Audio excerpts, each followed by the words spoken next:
أعوذ بالله من الشيطان الرجيم.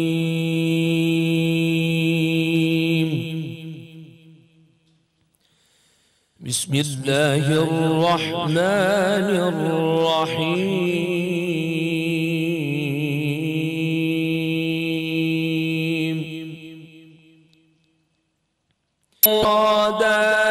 كما خلقناكم أول مرة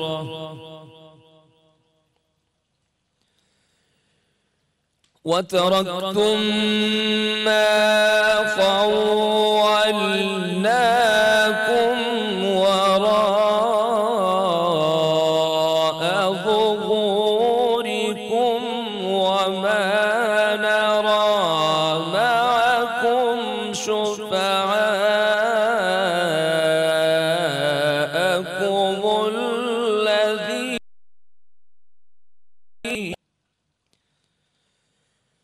شفعاءكم الذين زعمتم أنهم فيكم شركاء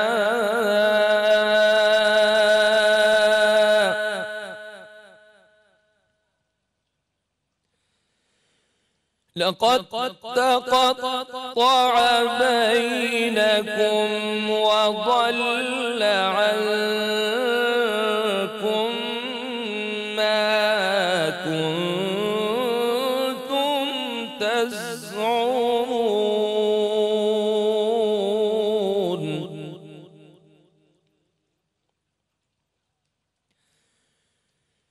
وتركتم ما خولناكم وراء ظهوركم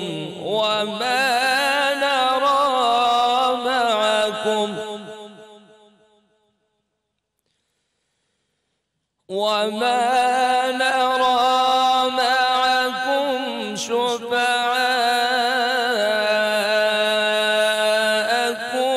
الذين زعمتم أنهم فيكم شركاء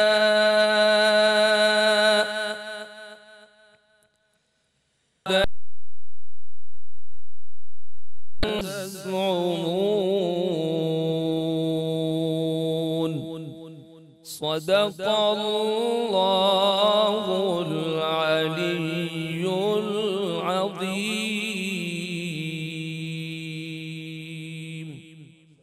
ماشاءاللہ. اعوذ باللہ من الشیطان الرجیم. بسم اللہ الرحمن الرحیم. رمضان ہمارا ایمان سحری ٹرانسمیشن میں میں ہوں آپ کا میزبان سید شہریار آصف. آج ہم 20ویں سحری کی نشست میں موجود ہیں اور کل کی سی رمضان المبارک کا مہینہ تیزی سے جا رہا ہے اور ہر وقت ہر لمحہ اس وقت ہمارے لیے بہت قیمتی ہے کیونکہ اس میں ہم جتنا مانگ سکتے ہیں اپنے پروردگار سے مانگ لیں کیونکہ پتہ نہیں. آج اس موضوع کا انتخاب ہم نے کیا ہے وہ ہے فتح مکہ. فتح مکہ کی شان سے آپ سب آشنا ہیں لیکن ہم آج جانیں گے کہ فتح مکہ کا پورا واقعہ کیا تھا اور حضور اکرم صلی اللہ علیہ وآلہ وسلم نے فتح مکہ کرنے کے بعد پہلا کام کیا کیا تھا. ہمارے ساتھ موجود ہیں ہمارے عالم دین مفتی محسن الزماں صاحب. آپ کو خوش آمدید کہتے ہیں. جزاک اللہ. ڈاکٹر مبشر عالم ہمارے ساتھ موجود ہیں. آپ کو بھی خوش آمدید کہتے ہیں. شکریہ. اور آج جو ہماری مہمان ہیں وہ انٹیریئر ڈیزائنر ہیں, سوشل ورکر ہیں اور اسلام آباد سے تشریف لائی ہیں. حنا محبوب صاحبہ آپ کو بھی خوش آمدید کہتے ہیں. اپنی اس نشست کو آگے بڑھاتے ہیں لیکن یہاں پر اس سے پہلے ایک شعر عرض کروں گا کہ رحمت رسول پاک کی ہر شہ پہ عام ہے. رحمت رسول پاک کی ہر شہ پہ عام ہے. ہر گل پہ ہر شجر پہ محمد کا نام ہے. آج نعت شریف پیش کرنے کے لیے ہمارے ساتھ موجود ہیں جویریہ فاطمہ صاحبہ. آپ سے درخواست کریں گے اپنی خوبصورت آواز میں نعت پیش کیجیے. میرے مولا مولا مولا میرے مولا مولا مولا میرے مولا کرم ہو کرم میرے مولا کرم ہو کرم ہاں میرے مولا کرم ہو کرم، میرے مولا کرم ہو کرم، تجھ سے فریاد کرتے ہیں ہم، تجھ سے فریاد کرتے ہیں ہم، میرے مولا کرم ہو مولا، میرے مولا مولا مولا، بے قصوں کو سہارا ملے مولا، ڈوبتوں کو کنارہ ملے، جو تیرا ایک اشارہ ملے، تو جو کر دے مہربانیاں، تو جو کر دے مہربانیاں، دور ہو جائے ہر ایک غم، میرے مولا مولا مولا، میرے مولا مولا مولا، میرے مولا مولا مولا، ہم کے مجبور و بے حال ہے مولا، ہم کے رنجور و بے حال ہے مولا، اپنے دامن میں مولا مولا، اپنے دامن میں آنسو ہے بس، پاک کر دے ہمارے نفس، ذکر تیرا جہاں بھی کرے، ایک پل میں ہو آنکھیں یہ نم، میرے مولا مولا مولا، میرے مولا مولا مولا، یہ زمین اور یہ آسماں مولا، تو ہی ہے مالک دو جہاں مولا، سب پہ تو ہی تو ہے مہربان، ہم تیرے در سے جائیں کہاں، سب کی سنتا ہے تو ہی صدا، اور تو ہی رکھتا ہے سب کا بھرم، میرے مولا مولا مولا، مولا مولا مولا، میرے مولا مولا مولا، میرے مولا کرم ہو کرم، میرے مولا کرم ہو کرم۔ ماشاءاللہ سبحان اللہ جویریہ، بہت خوبصورت، اور آپ کی آواز میں ایک درد ہے، اور اللہ تعالیٰ آپ کو اور ترقی دے، بہت خوبصورت۔ مفتی صاحب اپنے موضوع کی جانب آتے ہیں اور آپ سے شروعات کرتے ہیں۔ ہم سب سے پہلے یہ جاننا چاہیں گے کہ واقعہ فتح مکہ ہے کیا، کب ہوئی اور اس کے اسباب کیا تھے؟ بسم اللہ الرحمن الرحیم۔ قال اللہ تعالیٰ فی القرآن المجید اذا جاء نصر اللہ والفتح اللہ العظیم۔ شریف بھائی، فتح مکہ کا مطلب ہی ہوتا ہے مکہ کی فتح کا دن، بالکل، اور یہ جو دن تھا وہ 20 رمضان مبارک تھا، تو اللہ تعالیٰ نے مکہ کی فتح کا دن رکھا، اور قرآن میں واضح طور پہ ارشاد فرمایا کہ اللہ کی طرف سے مفہوم بیان کر رہا ہوں کہ فتح و نصرت مسلمانوں کو جو ملی، اور دیکھا انسان جو وہاں موجود تھے اسلام میں داخل ہوئے، سبحان اللہ۔ تو اب جو اسلام میں داخل ہوئے وہ فتح مکہ کے دن کیسے داخل ہوئے، اور فتح مکہ کے اسباب جو آپ نے پوچھے وہ کیوں فتح مکہ ہوئی۔ دیکھیں، اللہ کے رسول صلی اللہ علیہ وسلم ہجرت کر گئے تھے جب آپ صلی اللہ علیہ وسلم نے اسلام کا بول بالا شروع کیا، اور مکے والوں نے ظلم جب بہت ڈھائے تو آپ صلی اللہ علیہ وسلم نے مدینہ منورہ میں ہجرت فرمائی۔ المختصر وہاں پھر بہت ساری جنگیں ہوئیں، پھر صلح حدیبیہ جب جنگیں ہونے لگی تو جنگ بدر بھی اس میں، ہاں بالکل، جنگ بدر ہے، یعنی غزوہ خندق ہے، پھر آپ دیکھیں بہت ساری جنگ ہونے کے بعد پھر ایک معاہدہ ہوا جسے صلح حدیبیہ کہتے ہیں۔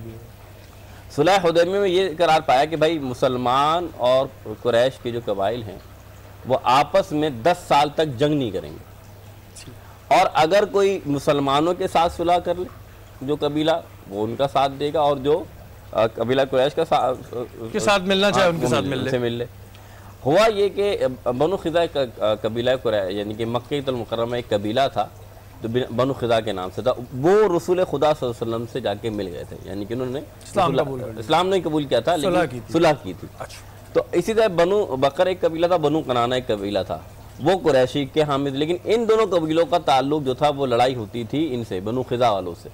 تو قریشیوں کو انہوں نے اکسایا کہ یہ دیکھو یہ دیکھو عید دشمن مسلمانوں کو, ہم بھی دشمن ہیں, تو کیوں نہ اس قبیلے کا جو ہے اس میں, کیونکہ مسلمان بھی کچھ ہیں اور کچھ کفار تو موجود ہی ہیں, کیوں نہ ان کو صفایا کیا جائے, ان کو مٹایا جائے, مکے سے نکالا جائے. تو پھر جب تیش میں آ کے جو رؤسائے مکہ تھے یعنی کہ جو مکے کے امیر تھے, جسے اکرمہ یعنی کہ ابو جہل کا جو بیٹا تھا, اور بھی بہت سارے اس میں موجود تھے, تو انہوں نے یہ بات جب بات سن ٹھیک ہے, پھر اس کا ساتھ دیا. پھر کیا ہوا, ان دونوں قبیلوں نے مل کر جو مسلمانوں کے ساتھ جن قبیلوں نے رجوع کیا تھا یا واسطہ بنایا, صلح کی تھی, ان سے جنگ شروع کر دی. اور جو حکم یہ تھا کہ 10 سال تک جنگ نہیں لڑنا مسلمان کے قبائل اور یا مسلمان سے جن کی صلح ہوئی معاہدے کے مطابق. تو جب جنگ ہوئی تو یہاں تک کہ وہ لوگ حرم میں آ گئے جو صلح والے تھے, اور حرم میں کسی کو مارنے کی اجازت ویسے بھی نہیں, آج بھی نہیں تھے, پہلے بھی نہیں تھے اور آج بھی نہیں ہے. تو انہوں نے واسطہ دیا کہ دیکھو تم حرم میں موجود ہو اور یہاں بچے بھی ہیں اور یہاں خواتین بھی ہیں, خدارا اس قتل و غارت سے باز آؤ. لیکن کیا وہ اس وقت جنون تھا. اب یہ بات یعنی کہ میں نے مختصر بتا رہا ہوں, بہت طویل واقعہ ہے. تو اللہ کے رسول پر تک بات پہنچی کہ انہوں نے اس طرح معاہدے کی خلاف ورزی کی اور اس طرح کا واقعہ پیش آیا, اللہ کے رسول صلی اللہ علیہ وسلم نے یہ تو صلح حدیبیہ کی خلاف ورزی کر دی. اب کیا ہوا کہ ابو سفیان کیونکہ اس وقت موجود نہیں تھا, اسے پتہ لگ گیا کیونکہ ابو سفیان رؤسا میں سے لیڈر ہے وہاں کا. تو پھر وہ جاتا ہے المختصر وہاں پر حضور صلی اللہ علیہ وسلم کی خدمت میں, اور حضور سے کہتا ہے کہ ہم نے کوئی معاہدہ نہیں توڑا, بس یہ نہیں, تم نے تو غلطی کی ہے. پھر وہ کوشش کرتا ہے کسی طرح اس بات کو سلجھانے کی, لیکن اللہ کے رسول تک بات پہنچ گئی کہ ظالم نے ظلم کر دیا ہے. تو اللہ کے رسول نے اس بات کو گوارا نہیں کیا, بلکہ فرمایا اب جنگ ہوگی اور جنگ کے ذریعے ہم اس مکہ کو فتح کروائیں گے. بالکل, اور ابھی اس پہ بہت واقعات پیش آئے, لیکن اس سے پہلے ہم محبوب صاحبہ آپ کی طرف بڑھیں گے. محبوب صاحبہ آپ جو ہیں سوشل ورک بھی کرتی ہیں, اس کے علاوہ انٹیریئر ڈیزائننگ بھی کرتی ہیں. پہلے ہم سوشل ورک کی بات کرتے ہیں. آپ مجھے بتائیں, آپ لوگ جو بزنس چھوٹے چھوٹے لوگ ہوتے ہیں یا چھوٹے اسمال بزنس والے ہیں, ان کو کس طرح فیسیلیٹیٹ کرتی ہیں؟ دیکھیں, سب سے پہلے تو یہ چیز ہے کہ ہم لوگ ان کو امپاورمنٹ دے رہے ہیں, ٹھیک ہے. لائک اس میں ان کو ہم یہ امپاورمنٹ میں یہ ہیلپ آؤٹ کر رہے ہیں رادر دین ہم کیش دیں, بیکاز کیش آیا وہ ختم ہو جاتا ہے, اس کی کوئی قدر بھی نہیں کرتا ہے. سو ہم کیا کر رہے ہیں, ان کو انفراسٹرکچر پرووائڈ کر رہے ہیں, جس میں آپ کہہ لیں سپورٹ دے رہے ہیں, مینٹرنگ دے رہے ہیں ان کو, اور اس کے علاوہ ان کو گائیڈنس دے رہے ہیں, کیونکہ سب سے زیادہ ضرورت یہ وہاں سے پیسے بھی ارن کر سکیں, نہ کہ وہ ڈی ٹریک ہوتے رہے. سب سے پہلے ٹریک لے کر آ رہے ہیں, ان کو ہم لوگ جگہ پرووائڈ کرتے ہیں جس میں ورکنگ انوائرمنٹ دیتے ہیں ان کو, پھر ڈفرینٹ لوگوں سے کنیکٹ کرواتے ہیں جہاں سے ان کو فائدہ بھی مل سکے, اور جہاں ہمیں لگتا ہے کہ ہاں یہاں پہ ہم ان کو کوئی ایسا مطلب ان دا فارم آف کیش دیں تو وہاں بھی ہم کر لیتے ہیں, بٹ دیٹ ڈیپینڈ, وہ ڈیپینڈ کرتا ہے کہ کیا یہ اس کیٹیگری میں فال کر رہا ہے کہ نہیں کر رہا ہے. تو ان کے ساتھ ہم تھوڑا سا کولیبریٹ بھی کر رہے ہیں, جن پہ جو نیو اسٹارٹ اپ آپ کہہ لیں کہ اسٹوڈنٹس بھی کچھ ہوتے ہیں, یہ ضروری نہیں ہے کہ اسمال اسٹارٹ اپ صرف مطلب گلی محلوں میں سے نکلیں.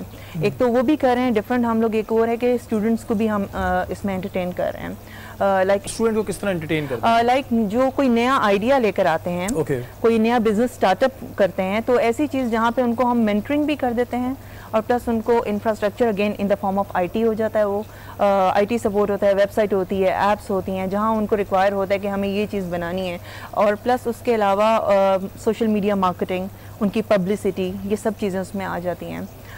جس میں ہم بزنس کمپٹیشنز ہم نے ابھی کروائے ہیں, جو کہ اسلام آباد میں ہوا ہے ابھی ریسنٹلی, پیاس کے ساتھ ہم نے کیا ہے, کراچی میں بھی ہو چکا ہے, اس کے علاوہ فیصل آباد میں ہو چکا ہے. تو یہ آل اوور پاکستان ہم رن کر رہے ہیں اس وقت, بیکاز ہمارے ساتھ کچھ انٹرنیشنل ڈونرز اٹیچ ہیں, پلس ان سے فنڈنگز آتی ہیں, پلس ہم لوگ خود بھی پرووائڈ کرتے ہیں. لائک ہمارا اپنا سافٹ ویئر پلیٹ فارم ہے, لائک میرا اپنا آرٹ کا ہے تو میں اس میں فیسیلیٹیٹ کر دیتی ہوں, تو یہ چیزیں اس میں انوالو. اچھا مینا صاحبہ, آپ نے جس سے کہا کہ اسٹوڈنٹس کو بھی ہم انٹرٹین کرتے ہیں, تو کیا دیکھ رہی ہیں جو ہمارے ینگسٹرز ہیں, ان کے پاس کچھ فروٹفل آئیڈیاز ہیں؟ دیکھیں آئیڈیاز ایسے اچھے ہوتے ہیں بٹ پورے میچور نہیں ہوتے ہیں وہ، تو ان کو ہم لوگ مطلب آپ کہہ لیں جیسے آپ ہیرا لیتے ہیں اس کو تراشتے ہیں ایک دم ہیں، لیکن ان کو ہم مطلب ٹریک پہ لے کر آتے ہیں، ڈیفینیٹلی اتنا زیادہ وہ گروم کرتے ہیں، ان کو گروم کرتے ہیں، ان کو مینٹر کرتے ہیں، ان سے ہم لوگ باقاعدہ پوری ڈسکشنز ہوتی ہیں، لوگوں کے ساتھ کنیکٹ کرواتے ہیں. لائک اب کوئی ہے فرض کریں کوئی اپنا سافٹ ویئر بنا رہا ہے تو اس کو سافٹ ویئر والے سے اس کو کنیکٹ کروا دیتے ہیں، وہاں ہم اپنا پلیٹ فارم پہ اس کو سپورٹ دیتے ہیں. بالکل، یہ ایک بڑا پازیٹیو اسپیس ہوتا ہے کہ ہمارے ینگسٹرز ہیں ان کے پاس آئیڈیاز بہت ہوتے ہیں لیکن ان آئیڈیاز کو کوئی رستہ نہیں ملتا ہے کہ وہ کہاں سے شروع کریں، اور ظاہر ایک آئیڈیا ہوتا ہے اس کے بعد اس کو گروم کرنا ہوتا ہے، پھر وہ نکل کے فنیشنگ پروڈکٹ آتی ہے. تو یہ بڑا زبردست کام جا رہا ہے. ڈاکٹر صاحب آپ کی جانب آؤں گا اور یہ مجھے بتا دیں کہ اکثر یہ میرے ساتھ بھی مسئلہ ہوتا ہے کہ ہچکی لگ جاتی ہے، وہ وقت سمجھ نہیں آتا، کوئی کہتا ہے 3 گھونٹ پانی پی لو، کوئی کچھ کہتا ہے. ہچکی جب لگی ہوئی اور فوراً روکنی ہو، کوئی یاد کر رہا ہوتا ہے تو لوگ یہ بھی کہتے ہیں، اس میں کیا ریمیڈی ہے آپ کے پاس؟ بسم اللہ الرحمن الرحیم. بہت آسان ہے اور بہت سہل ہے، اور آپ کے توسط سے ہمارے آج ٹی وی کے جو شہری ٹرانسمیشن کے ویورز ہیں وہ بھی سن لیں کہ گھر میں چینی موجود ہوتی ہے. بالکل. ½ ٹیبل اسپون اگر کوئی بڑا ہے اور ان کو منہ میں ڈال دیں اور کہیں گے چبائیں، اس کو چینی کو چبائیں اور اوپر سے پانی پی لیں 1-2 گھونٹ. کتنی دیر میں رک جاتی ہے؟ فوری طور پہ. یہ جی بڑا اچھا انہوں نے بتایا کہ اکثر یہ میرے ساتھ پرابلم ہوتا ہے، لوگ کہتے ہیں کہ پتہ نہیں آکسیجن کم ہو گیا، کیا ہو گیا، کوئی کہتا ہے 3 گھونٹ پانی لے لیں، لیکن یہ بڑا اچھا ہے کہ آپ چینی چبا لیں اور اس کے اوپر پانی پی لیں تو جو آپ کی ہچکیاں لگی ہوئی ہوتی ہیں رک جاتی ہیں. یہاں وقت ہوا ہے ایک چھوٹے سے بریک کا، بریک کے بعد حاضر ہوتا ہے.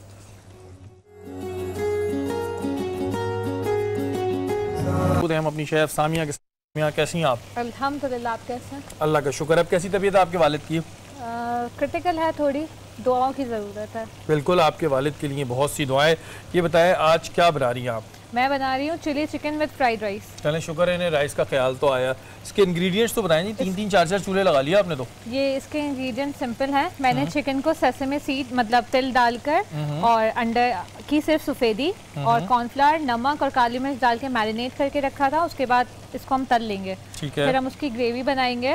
اس میں ہم نے ڈالنا ہے کٹی لال مرچ، کیچپ ہے، آسٹرشائر ساس ہے اور سویا ساس ہے اور ہول چلیز ہیں. پھر ان کو مکس کر دیں گے. ہاں، پھر چکن کو میں اس میں ڈالوں گی. اس میں کیپسیکم اور گرین چلیز بھی جائیں گے. اور یہ رائس ایز اٹ از جو ہے وہ رائس کو میں کیپسیکم، انڈا اور گارلک کا فلیور دوں گی.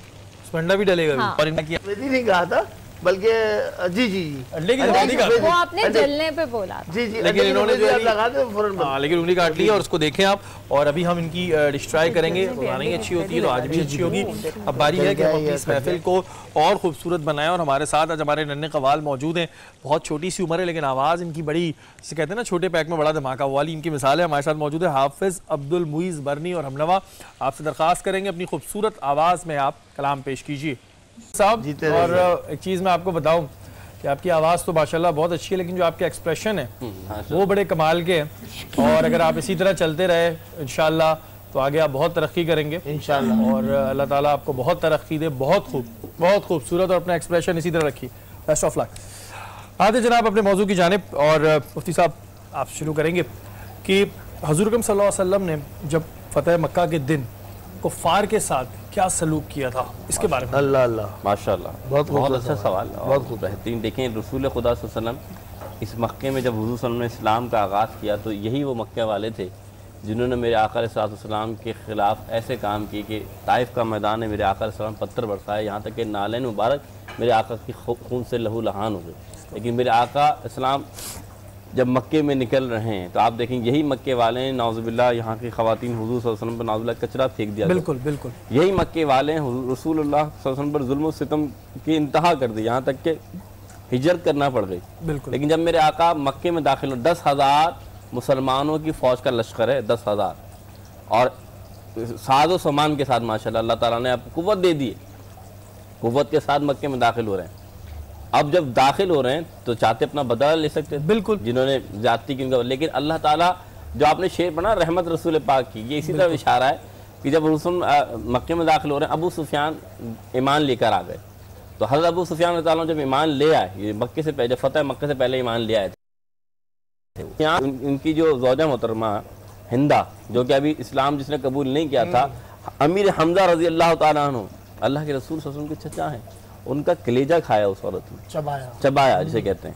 آپ سوچیں اس گھر کے لیے میرے آقا فرماتے ہیں جو ابو سفیان کے گھر میں کافر چھپ گیا، اللہ نے اسے بھی پناہ دی، یعنی ہم مسلمانوں نے اس کے ساتھ بھی کوئی زیادتی نہیں کریں گے جب مکے میں داخل ہو رہے ہیں۔ جو اپنے گھر کا دروازہ بند کر لے، آپ نے کہا نا کافر کے ساتھ کیا، جو کافر اپنے گھر کا دروازہ بند کر لے ہم نے اسے بھی پناہ دی۔ سبحان اللہ۔ آپ سوچے، اور پھر فرمایا جو مکے کے اندر یعنی جو کعبۃ اللہ ہے جو وہاں بھی چلا جائے ہم نے اسے بھی پناہ دے دی۔ سبحان اللہ۔ یعنی اللہ کے رسول صلی اللہ علیہ وسلم نے ہر اس شخص کو پناہ دے دی، یعنی کہ آپ دیکھیں اپنا گھر دروازہ بند کر لینا۔ اور مفتی صاحب یہی وہ اخلاق تھا نا جس کی وجہ سے لوگ اسلام قبول کر رہے تھے، کیونکہ اگر ایک عام انسان کی بات کریں تو وہ تو اپنا بدلہ لینے پہ لگ جائے گا کہ بھئی میرے ساتھ یہ کیا، میرے پاس پاور آئی ہے، میں نے تو چھوڑنا نہیں ہے۔ بالکل، لیکن حضور کی شان اور ان کا اقتدار ہے۔ رحمت للعالمین۔ بالکل، اب شریف بھائی آپ اس بات کو دیکھیں شیخ صاحب کے رسول خدا داخل ہوئے اکیلے نہیں بلکہ اپنے 10,000 فوج ہے، اور ارادہ کیا ہے کہ ان سے بدلہ لینا ہے، لیکن حضور صلی اللہ علیہ وسلم جب داخل ہوئے تو حضور نے اپنے نظر رحمت فرما دی۔ بے شک۔ اور ایسے ہی نظر رحمت فرمائی کہ اللہ کے رسول صلی اللہ علیہ وسلم جب داخل ہوئے مکے کے اندر تو یہ اعلان فرمایا، اے مکے والوں، یہ تو الگ بات ہے نا کہ جو بند کر لے، جو کعبے میں چلا جائے، جو اپنے عفو عام فرما دیا آج محمد نے تمام کو معاف کر دیا۔ سبحان اللہ۔ تو یہ حضرت جو بلال تھے ان سے کیا فرمایا تھا؟ اچھا ماشاءاللہ، جب اللہ کے رسول صلی اللہ علیہ وسلم جب داخل ہوتے ہیں تو آپ نے کہا، یہ پہلا واقعہ آپ نے بیان کیا پوچھا تو میں آپ سے بتا دوں کہ حضور صلی اللہ علیہ وسلم مکے میں کعبے میں داخل ہیں اور حضرت بلال سے فرماتے ہیں، اے بلال، اس مکے میں اللہ تعالیٰ کے نام کا ڈنکا بجانا ہے، تو کیا کرو، کعبے کی چھت پہ چڑھ جاؤ اور کعبے کی چھت پہ چڑھ کر اذان دے۔ تو بلال جانا کعبے فرماتے تم میری جانب رخ کر لو، سبحان اللہ، تم میری جانب رخ کر کے اذان دو۔ تو فرماتے ہیں حاجی آؤ شہنشاہ کا روزہ دیکھو، ارے کعبہ تو دیکھ چکے، کعبے کا کعبہ دیکھو۔ سبحان اللہ، سبحان اللہ۔ اور یہی وہ اخلاق تھا جس کی وجہ سے جوخ در جوخ کفار جو ہیں وہ مسلمان ہو رہے تھے، اور واقعی یہ ایک بہت بڑی بات ہوتی ہے، اور ہمارے حضور کی کیا شان ہے کہ جب یہ ہے کہ اگر ہمارے ساتھ کوئی ذرا سا بھی کر دے اور ہمارے پاس پاور آ جائے تو ہم تو پھر شیر بن جاتے ہیں، لیکن اگر شان دیکھنی ہے تو میرے رسول کی دیکھو۔ ہنا صاحبہ آپ کی جانب آؤں گا، آپ ایجوکیشن سیکٹر میں بھی کام کرتی ہیں، مجھے بتائیں اس وقت میں ایجوکیشن کا کیا حال دیکھ رہی ہیں آپ؟ اگر ہم گورنمنٹ سیکٹر پہ بات کریں تو ہمارا ایجوکیشن سسٹم کدھر کھڑا ہے؟ دیکھیں ایجوکیشن سسٹم تو اس وقت بہت ویک ہے ہمارا، اسپیشلی گورنمنٹ۔ پرائیویٹ میں تو انویسٹ کر رہے ہیں، انویسٹمنٹ ہو رہی ہے، فنڈنگز ہو رہی ہیں اس میں، لیکن گورنمنٹ میں جو ہے فی الحال بہت ورکنگ کی ضرورت ہے، جس میں ہم لوگ بھی تھوڑا سا ورک آؤٹ کر رہے ہیں اب کہ ہم وہاں پہ کس طرح انویسٹ کیا جائے اور کس طرح ان کو ہیلپ آؤٹ کیا جائے۔ سب سے پہلے تو انفراسٹرکچر بلڈ کیا جائے، جو کہ اوبویسلی گورنمنٹ کا کام ہے، جو کہ انہوں نے کرنا ہے، اور وہ لیول وہاں پہ بنایا جائے جو کہ پرائیویٹ میں کیا جا رہا ہے۔ لوگ کیوں نہیں جاتے اب گورنمنٹ سیکٹر میں؟ بیکاز اسٹینڈرڈ وہ نہیں رہا ہے، ایجوکیشن بھی وہ نہیں رہی ہے اس طرح سے، کسی کا انٹرسٹ نہیں ہے۔ تو پوری دنیا میں جو ہے ایجوکیشن جو ہے گورنمنٹ لیول کی ہائی مطلب اچھی مانی جاتی ہیں، اور پرائیویٹ سیکٹر کو اتنا پریفر نہیں لوگ کرتے۔ بس ہمارے ملک میں ایسا پرائیویٹ پہ جا رہے ہیں لوگ، گورنمنٹ سیکٹر میں نہیں جا رہے۔ یہ تو آپ کو بہت بہتر پتا ہوگا کہ پرائیویٹ سیکٹر اتنا مہنگا ہے، ایگزیکٹلی، پڑھنے میں بہت اچھے ہیں، ٹیلنٹ بہت ہے، بس جسٹ بیکاز آف فائنینس وہ بہت پیچھے رہ جاتے ہیں۔ بالکل ایسا ہے، ایگزیکٹلی ایسا ہے۔ ہم لوگ اپنے جو ہمارا یہ پلیٹ فارم ہے اس میں یہ بھی ایجوکیشن کو بھی ہم فوکس کر رہے ہیں، جس میں آگے ایسے ہم لوگ بچے جو ڈیزرونگ ہیں ان کو ہم لوگ کسی طرح سے سپورٹ دیں تاکہ ان کو بھی آگے ایک پلیٹ فارم ملے جو آگے کچھ لائف میں کر سکیں۔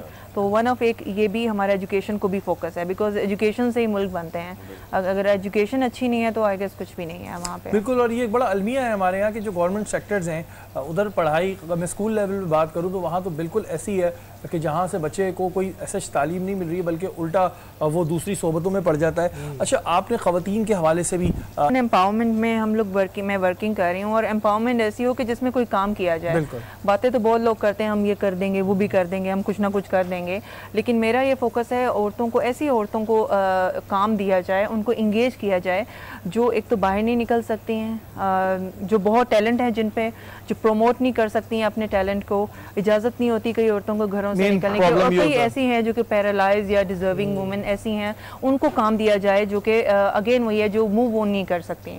تو جن میں سے میں نے ابھی سٹارٹ کی ہے یہ چیز، آہستہ آہستہ میں اس کو مزید، بلکہ کوئی ایسے ہیں تو وہ لوگ مجھے کانٹیکٹ کر سکتے ہیں، اپروچ کر سکتے ہیں، جس میں پیرالائزڈ ہیں، ان کے ٹیلنٹ کو میں جنریٹ کر رہی ہوں ان کے لیے کام۔ لائک بیسیکلی میرا کام آرٹ سے ریلیٹڈ ہے، تو میں آرٹ میں ان کو انٹرٹین کر رہی ہوں، جس میں یہ چیز ہے لائک کوئی نہ کوئی ایسا کام ان کو دے دیتی ہوں جس سے ان کا گھر کا خرچہ بریڈ اینڈ بٹر چل جائے، اور اس کے علاوہ ان کا ٹیلنٹ لوگوں کو بھی پتہ چلے. لائک ہم جیسے منیبہ مزاری ہیں، وہ بھی کام کر رہی ہیں. بہت زیادہ ضروری نہیں ہے جو پیرالائز ہے، جو کچھ نہیں، وہ کوئی کام نہیں کر سکتا، کام کر سکتے ہیں، گھر پہ رہ کے بھی ان سے ہم کام کروا سکتے ہیں. تو آگے مزید میں ایسا ایسا میں دیکھ رہی ہوں کوئی ایسے لوگ میرے پاس اٹیچ ہو جائیں، اسپیشلی عورتوں کے لیے، کہ میں ان کو آگے لائف میں کچھ کروا دوں. اور یہ ایک بہت بڑی موٹیویشن ہے، کیونکہ اللہ نہ کرے جب کسی کے ساتھ کوئی ایسا واقعہ پیش آتا ہے تو وہی سوچتا ہے کہ میری زندگی ختم ہو گئی، لیکن جہاں اللہ تعالیٰ ایک دروازہ بند کرتا ہے وہاں بہت سے دروازے کھولتا ہے. یہ میرے آقا کی شان ہے. تو کبھی آپ یہ نہ سوچیں کہ جی میرا ایک دروازہ بند ہو گیا ہے. اور جو ہنا صاحبہ کام کر رہی ہیں، یہ ایک بڑا اچھا کام ہے کہ اگر کوئی خاتون ایسی ہیں جن کو کوئی اس طرح کی پرابلم ہے یا پیرالائز ہو گئی اور یہ سوچتی ہیں کچھ نہیں کر سکتی، وہ بالکل ان سے رابطہ کریں اور جو ان کا ٹیلنٹ ہے وہ بھی نکالنے کی کوشش کی جائے گی. انفیکٹ میں ایسی عورتیں جو گھروں پہ بیٹھ کے کام کر رہی ہیں، ان کے ہم لوگ کام لے کے ان کو انٹرنیشنل ایکسپوجر بھی دے رہے ہیں، جس میں پروموٹ کر رہے ہیں، سیلنگ کر رہے ہیں ان کو، لیکن ایکچوئل میں ان کو پھر انوالو کر رہے ہیں، ان کو پیسے بھی ملیں، ان کی ارننگ ہو، اور لائک ان کو یہ فیلنگ نہ آئے کہ ہم لائف میں کچھ نہیں کر سکتے. اور سیکنڈلی موٹیویشن جو ہے، آپ کہہ لیں موٹیویشن ڈرائیو وہ دے رہے ہیں. مینٹرنگ بہت ضروری ہے عورتوں کے لیے، ان کو پراپر نالج دی جائے، ان کو پراپر بتایا جائے کہ چیز آگے کیسے ہوتی ہے. تو یہ سب بھی ہم لوگ اس میں کام کر رہے ہیں. بہت زبردست. ڈاکٹر صاحب آپ کی جانب بھی آئیں گے. سوال یہ ہے کہ اکثر لوگوں کی آنکھ میں کچھ چلے جاتا ہے اور پھر نکالنے کے لیے کوئی پھونک مارتا ہے، کوئی ایسی انگلی ڈالتا ہے، اس کے کوئی ہمیں ایسی ریمیڈی بتا دیں کہ نام سناؤں.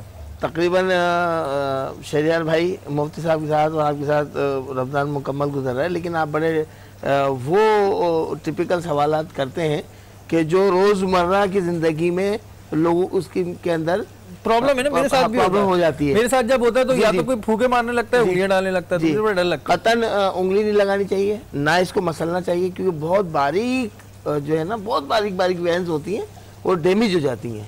آئس کے جو ڈاکٹرز ہوتے ہیں، اسپیشلسٹ ہوتے ہیں، وہ منع کرتے ہیں اس کو ملنے سے. قطن ایسا نہ کریں. عرق گلاب جو کشید کیا ہوا ہو، یعنی کہ پیور، یہ سینتھیٹک نہیں لکھا ہوا ہوتا ہے، کیمیکلز ہوتے ہیں. پیور کہاں سے ملتا ہے؟ مل جاتا ہے تاریوں کی دکان سے، اتاروں کی دکان سے مل جاتا ہے. مل جائے گا، ٹھیک ہے. پیور کشید کیا ہوا وہ عرق گلاب لے لیں، صرف 2 قطرے ڈال لیں، 2 قطرے ڈال لیں اس آنکھ کے اندر، اور کھیرے کا رس نکال لیں اور کاٹن پہ اس کو رکھیں، رس کو آنکھ کے اوپر رکھ دیں. پرابلم کرتی ہے، ختم ہو جائے گی. زیادہ پرابلم یہاں والی تو پھر بھی ہم سنبھال لیتے ہیں. ایک چیز ہوتی ہے اوپر کرتی ہے، وہ پلک جھپکو نا تو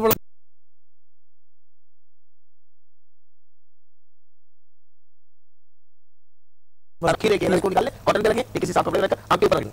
2 سے 3 منٹ میں سکون مل جائے گا، تکلیف ختم ہو جائے گی، وہ کھٹا پن جو تھا وہ ختم ہو جائے گا. یہاں دل چاہ رہا ہے میرا، کیونکہ فتح مکہ کی گفتگو ہو رہی ہے اور میں اپنا حصہ ڈالنا چاہ رہا ہوں. بالکل اللہ تعالیٰ قبول فرمائے. آمین. کہ دنیا میں کوئی بھی فاتح ہوتا ہے نا تو اس کے اندر بڑا زوم ہوتا ہے. کسی بھی چیز کا فتح کر لیں، کرکٹ کا میچ ہو، ٹرافی جیتنے تو بڑا سینہ چوڑا ہوتا ہے، گردن پھول جاتی ہے. میرے آقا کریم صلی اللہ علیہ وآلہ وسلم، آقا نامدار، جب آپ فاتح بن کر داخل ہو رہے ہیں مکہ شریف میں، تو آپ یعنی کہ روایت میں ہم نے پڑھا ہے اور علماء سے سنا ہے کہ اتنے جھکے ہوئے تھے، اتنے آپ نے عاجزی پیش کی ہوئی تھی کہ آپ کا سر اقدس جو ہے اونٹ کے کوہان سے ٹچ ہوتا تھا. سبحان اللہ. یہ شان ہے میرے آقا کی. بالکل. اور حضور کی شان پہ تو ہمارے پاس الفاظ ختم ہو جائیں گے، لیکن وہ شان ایسی ختم نہیں ہوگی. مفتی صاحب آپ نے مجھے بتایا کہ حضور صلی اللہ علیہ وسلم نے یہ اعلان کروا دیا تھا کہ جتنے ہیں ان کو میں نے معاف کیا. اس وقت میں جو کفار تھا اس کا کیا رد عمل سامنے آیا؟ بہت اچھی بات ہے. کفار تو یہ سمجھتے ہیں کہ آج تو آج تو قتل و غارت کا دن آ گیا، آج ہمارے سر قلم کر دی جائیں گے. بالکل. اور آج ہم مٹ جائیں گے. لیکن جب معافی کا اعلان کر دیا ہے، پہلے تو یہ تھا کہ گھر میں چلے جاؤ، دروازہ بند کر لو، کعبے میں آ جاؤ. لیکن جب افسوس وہاں پہنچ گئے تو میرے نبی نے فرمایا کہ میں نے سب کو معاف کرے. تو وہ حیران ہو گئے کہ ہم نے کیا کیا اور نبی نے کیا اس کا جواب دیا. تو پھر یہ ہوا، پھر قرآن کی وہی بات کہ جوک در جوک کفار پھر آتے تھے اور اسلام قبول کرتے تھے، پھر آتے تھے اسلام کو کرتے. کیونکہ ایسا دین تو ہے نہیں نا کہ آپ ظلم پہ ظلم کرتے جائیں اور دوسری طرف سے اخلاق کا نمونہ. یہاں تک کہ آپ یہ دیکھیں نا کہ وہی بات میں کر دوں گا کہ حضرت حمزہ کے جس نے کلیجہ چبایا تھا، ہندا، تو ہندا نے بھی اسلام قبول کیا. اور میرے نبی صلی اللہ علیہ وسلم فرمایا کہ آپ میرے قریب نہیں آیا کرو، کیونکہ سامنے نہیں آیا کرو. لیکن مجھے آقا اپنے چچا کی یاد آتی ہے، لیکن آپ ٹھیک ہے دور رہ کر دین کی بات اور دین کی خدمت سنا کرو. میرے نبی صلی اللہ علیہ وسلم اس بات کو ہی برداشت کر رہے ہیں، سگے چچا ہیں ان کے ہاتھ کٹے جائیں، مطلب کیا کیا ظلم نہیں ہوا. لیکن ایک اور بات میں آپ بتا دوں، اللہ کے نبی نے سب کو معاف کیا، لیکن مستند روایت میں یہ ہے کہ کچھ لوگوں کو معاف نہیں بھی کیا تھا. بالکل، کہ ایک بندہ ایسا بھی تھا جو کعبے کے غلاف سے چمٹا ہوا تھا، عبداللہ بن خطل نام تھا اس کا. وہ کعبے کے غلاف سے چمٹا ہوا تھا، صحابہ کرام اٹھا کے لیا اس کو، فرمایا یا رسول اللہ یہ کعبے کا، فرمایا اس کو قتل کر دو. اب روایت کی مراد اور اس سے صحیح حدیث سے کیا ثابت ہے اس کو، کیوں؟ کیونکہ یہ نبی علیہ السلام کا سب سے بڑا گستاخ تھا اس زمانے میں. حضور صلی اللہ علیہ وسلم کے بارے میں بہت ہی ایسے کلمات ادا کرتا تھا کہ جو بالکل ہی جائز نہیں ہے. تو اللہ کے رسول صلی اللہ علیہ وسلم نے اس کو قتل کا حکم دیا. معلوم یہ چلا ہر بندہ جو ہے نا اللہ تعالیٰ اس کو معاف کر سکتا ہے اللہ کے حکم معاف، لیکن اگر کوئی واقعتاً گستاخ رسول ہے تو اس کی معافی نہیں. یہ بات بالکل. اور ہم مسلمان ہیں، ہمارا ایسا ہی ہوتا ہے کہ ہم کسی پہ بھی ایلیگیشن لگا دیتے ہیں کہ گستاخ رسول ہے اور اس کے نام پہ اس کو جو ہے مار دیا جاتا ہے. کیا یہ ٹھیک ہے؟ نہیں، ایسا نہیں تھا. وہ قاضی وقت کے پاس فیصلہ جاتا ہے، یہ لوگوں کے ہاتھ میں اور اس کا طریقہ کار بھی یہ کہ تحقیق کی جائے. تحقیق ایسا نہیں ہوتا کہ آپ نے کسی کو بھی کہہ دیا اور فام لوگ کھڑے ہو گئے، بلکہ تحقیق کی جائے، علماء کرام سے تحقیق کرائی جائے. ایسی بات کہی ہے، اور اگر قاضی وقت اس کو کہتا ہے کہ ہاں ایسا ہے تو بالکل قتل کیا جائے. بالکل جی. اور یہ میرے سوال کرنے کا مقصد میں پھر یہ کہہ رہا ہوں، غلط نہ لیا جائے، بالکل گستاخ رسول کی معافی نہیں ہونی چاہیے، لیکن تحقیق بہت ضروری ہے. یہاں وقت ہوا ہے چھوٹے سے بریک کا، بریک کے بعد ضرور.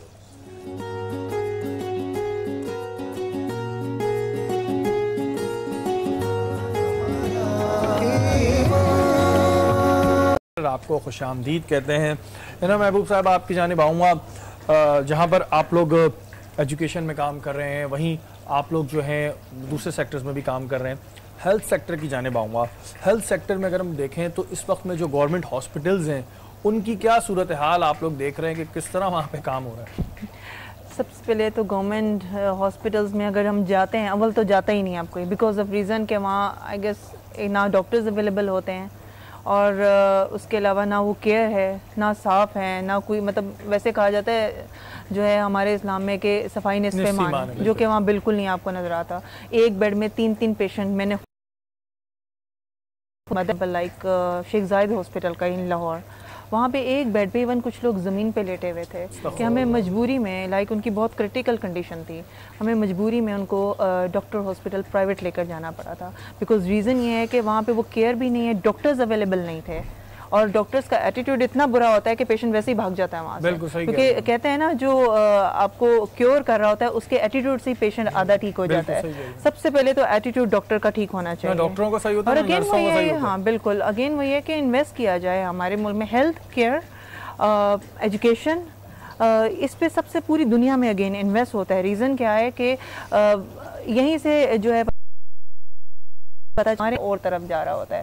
آئی گیس ہمارے یہاں جب بجٹ آتا ہے تو اس میں تو بڑا بجٹ رکھا ہوتا ہے، صحت کے لیے اتنا، تعلیم کے لیے اتنا، لیکن سرکاری اسپتالوں میں تو لگتا ہے یہ تو کوئی کبھی زندگی میں کسی نے پیسہ نہیں لگایا. نہیں ایسا ہی ہے، بالکل ایسا ہے، بس اس میں آئی گیس اگین فوکس کوئی اور چیزوں پہ لگ رہا ہے جو ایکچوئل چیزیں ہیں اس پہ نہیں جا رہا ہے. تو آپ لوگوں نے اس کے بارے میں سوچا ہے؟ کیونکہ آپ لوگ ظاہر بہت سارے لوگ چاہ رہے ہیں، انویسٹ کرنا چاہ رہے ہیں، بٹ یہ نہیں کہ کمانے کے پرپس سے، لوگوں کی مدد کے لیے. دیکھیں اگین وہی ہے، ابھی ہم لوگوں نے جو سٹارٹ کیا ہے اس میں آہستہ آہستہ اسٹیپ بائی اسٹیپ ہم نے ہر چیزوں پہ فوکس کرنا ہے، لائک جس میں ہم لوگوں کو والنٹیئر بھی انگیج کر رہے ہیں، کچھ لوگ خود ہمارے ساتھ اٹیچ ہو رہے ہیں آکے، جس میں میڈیکل میں بھی آبویسلی ہم لوگ اس کو بھی کریں گے آگے جا کے، like I T, engineering, art, design, جتنی بھی ایسی چیزیں ہیں، پلس اس میں میڈیکل اور ایجوکیشن پہ ہم لوگوں نے رکھنا ہے کہ آہستہ آہستہ اس پہ بھی تھوڑا سا فوکس جائے. لائک گورنمنٹ ہم لوگ انسٹیٹیوشنس کو اٹیچ کر رہے ہیں اپنے ساتھ، اور پلس اس کے علاوہ این جی اوز ہمارے ساتھ ہو رہی ہیں. کچھ این جی اوز ہیں جو کام کر رہے ہیں اس پہ، ایون جو ڈونیٹ بھی کرتے ہیں، جو دیتے بھی ہیں.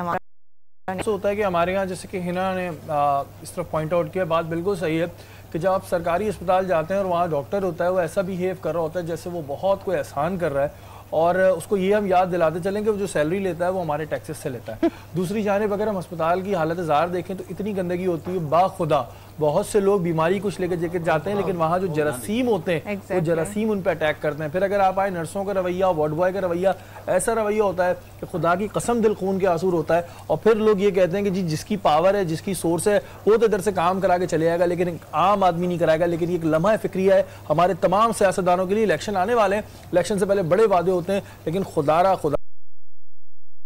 اور اکثر یہ ہوتا ہے کہ جی ہاتھ کٹ جاتا ہے کچن میں کام کرتے، جیسے بھی سامیہ کا کٹ گیا تھا، لیکن سامیہ کے شکر ہے خون تھوڑا آیا، اکثر لوگوں کے زیادہ خون بہنے لگتا ہے، تو اس میں جو ریمیڈی عموماً بچپن سے ہم دیکھتے آ رہے ہیں وہ سرسوں کے تیل میں روئی لگا کے نا روک دیتے ہیں جی خون رکے گا، اس کے علاوہ کوئی ریمیڈی ہے؟ یہ ریمیڈی صحیح ہے؟ ریمیڈی بہت ساری ہیں اس کی، یہ سرسوں کے تیل والی صحیح ہے؟ جہاں آپ نے کہا نا کہ سامیہ بہن، جو میری بہن ہے سامیہ، اللہ تعالیٰ ان کے والد کو صحت کاملہ عطا فرمائے اور تمام بیماروں کو شفا عطا فرمائے، ہماری دعائیں ان کے لیے، والد کے لیے بھی، تمام بیماروں کے لیے۔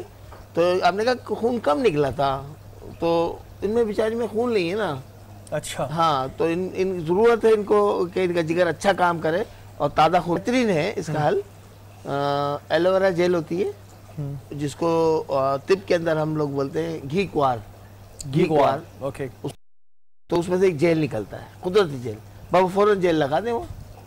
تو وہ جیل ملے گا کہاں؟ وہ گھر میں رکھنا چاہیے؟ بالکل نہیں، اب تو بازاروں میں بھی مل رہا ہے، اب تو بڑے بڑے میڈیکل سٹورز کے اندر ہے ایلوویرا جیل۔ ایلوویرا جیل بس لگا دیں۔ اور یہ جو سرسوں کے تیل اور روئی والی ریمیڈی کی صحیح ہے؟ چینی رکھ دیں یا اس کو وہ جسٹ کر دیں؟ نہیں، کوئی نہیں کہ جہاں سے کٹا ہے وہاں چینی ایسے کر کے رکھ دیں بس، اچھا کافی ہے۔ اور یہ جو سرسوں کے تیل اور روئی والی ہے 5 منٹ کے اندر جو ہے نا وہ بلڈ رک جاتا ہے۔ سرسوں کے تیل اور روئی والی کا کیا ہے؟ تجربے میں نہیں آئی وہ سرسوں کے تیل والا جو ٹپ ہے، وہ ہمارے تجربے میں نہیں ہے، تجربے میں نہیں ہے، لیکن چینی کا تو ہے۔ ہماری اماں کے تجربے میں بہت تھا، بار بار پوچھا ہے۔ ایلوویرا تو انٹرنل ہیل بھی کرتا ہے، ہیل کرتا اتنا ہے، اس کا فائدہ ہے، بہت فائدہ ہے۔ ایلوویرا آپ جو ہے ایلوویرا کا جیل ہوتا ہے وہ بازار میں ملتا ہے، لے کے رکھیں، اور خدا نہ خواستہ کچن میں کام کرتے ہوئے کہیں بھی کوئی کٹ لگ جائے اور خون نکلنے لگے تو وہ لگا دیں۔ اس کے علاوہ انہوں نے چینی بتائی، ڈاکٹر کے پاس ضرور جائیں، لیکن فرسٹ ایڈ فوری آپ کا پہلا ایکشن ہونا چاہیے وہ یہ ہونا چاہیے آپ چینی لگا لیں۔ سرسوں کے تیل اور روئی والا جو ہے ہماری امی لگاتی تھی، اس وجہ سے مجھے کچھ تھا، رک تو جاتا تھا ویسے اس سے بھی۔ اچھا مفتی صاحب، ہم نے بات کی فتح مکہ کی، حضور اکرم صلی اللہ علیہ وسلم نے آ کے لوگوں کو معاف بھی کر دیا اور بھی ساری وہ ہوئی۔ فتح مکہ کے بعد کون کون سے ایسے کافر تھے جو ایمان لائے تھے، جو اپنے وقتوں میں بڑے نامی گرامی تھے اور امید نہیں تھی کہ کبھی یہ ایمان لائیں گے؟ ان میں کون کون تھا؟ دیکھیں، ابو جہل کا بیٹا اکرمہ جو تھا، اس کا بڑا ہی جب سے اس کے باپ کو مارا تھا، بالکل جنگ بدر میں پوری مہم چلائی ہوئی تھی اکرمہ، تو اس نے پورا مہم چلا رہا کس طرح مسلمانوں سے لڑنا ہے۔ اور ابھی آپ دیکھ فتح مکہ سے پہلے جو لڑائی ہوئی، ان کے ساتھ بھی جو کسے کہتے ہیں کہ منصوبہ بندی کا تعلق تھا، اس شخص کے ساتھ تعلق تھا، تو بہت سارے اس میں پھر ہندہ ہیں، ابو سفیان ہیں، یہ سارے کون ہیں؟ یہ رؤسا ہیں، اور ان کا کام لیڈرز تھے۔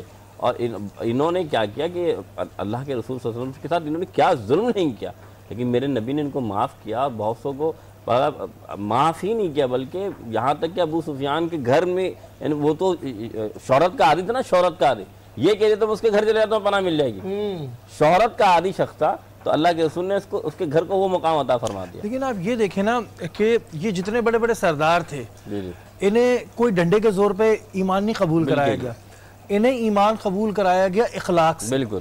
یہاں میں یہ جاننا چاہوں گا کہ حضور صلی اللہ علیہ وسلم کی وہ خلق عظیمی کی کوئی ایسی مثال بتائیں۔ بالکل، کیونکہ ظاہر ہے انہوں نے اپنا اخلاق ایسا دکھایا کہ بڑے سے بڑا کافر جو ہے وہ مسلمان ہو گیا، اس نے دیکھا کہ یار طاقت بھی ہے، کافر کے پاس اگر طاقت ہوتی ہے تو وہ تو ظلم کرتا ہے، کاٹتا پیٹتا ہے، لیکن ان کے پاس طاقت بھی تھی، ان کے پاس سب تھا، لیکن ان کا اخلاق تھا۔ دیکھیں، میں پھر آپ سے بات کہوں نا کہ یہ واقعہ میں بیان کر چکا ہوں، لیکن پھر بھی بتا دوں کہ جو ہندہ کتنی عجیب سی بات ہے، تو کلیجہ چبانے سے مراد ہے، عرب میں لکھا تھا کہ ہم نے دیکھو کتنا بڑا کام کیا ہے، آنکھ ناک کاٹے ہوں، ہاتھ کاٹے ہوں، سگے چچا کے، اور وہ ان کا دماغ تھا، ان کا ظرف تھا کہ وہ ایسے تھے ایسے۔ اب میرے نبی علیہ السلام نے فرمایا کہ تم اسلام کو فرمایا، اتنا فرمایا کہ کوئی ظلم نہیں کیا، کوئی زیادتی نہیں کی، لیکن سامنے نہ آیا، ہاں فرمایا تم سامنے نہ آیا کرو، یہ بڑا ظرف ہے، اور یہ ظرف صرف میرے رسول کا ہی ہو سکتا ہے اور کسی کا ہے نہیں، کیونکہ انک لعلی خلق عظیم، اللہ تعالیٰ نے آپ کو اخلاق نے کہا نا کہ ابو جہل کا بیٹا ہے اکرمہ، اس کے ساتھ رحمت نازل یعنی کہ شفقت فرما رہے ہیں اور اس کو معاف فرما رہے ہیں۔ بڑے بڑے رؤسا، میں آپ کو کیا کہوں، وقت بڑا قلیل ہے، اتنے بڑے بڑے معاملات ہیں، لیکن بات سمجھ میں جو سمجھنے کی بات ہے کہ رسول خدا صلی اللہ علیہ وسلم نے یہ کیوں کیا، کس لیے دکھایا؟ بات یہ تھی کہ اپنے اندر قوت برداشت کا پیدا کرنا، اپنے اندر اخلاق کا ایسا نمونہ پیش کرنا جس سے دوسرا خود بخود اسلام کی طرف داخل ہو جائے۔ میں پھر آپ سے ایک بات کہوں گا، رسول خدا صلی اللہ علیہ وسلم کے بعد ایک عورت آئی، اور رسول خدا صلی اللہ علیہ وسلم، بلکہ یہ واقعہ بیان کرنے سے پہلے میں آپ کو ایک بات بتا، تو میرے نبی صلی اللہ علیہ وسلم نے فرمایا کہ اماں جان میں یہ آپ کا سمجھدار ہوں،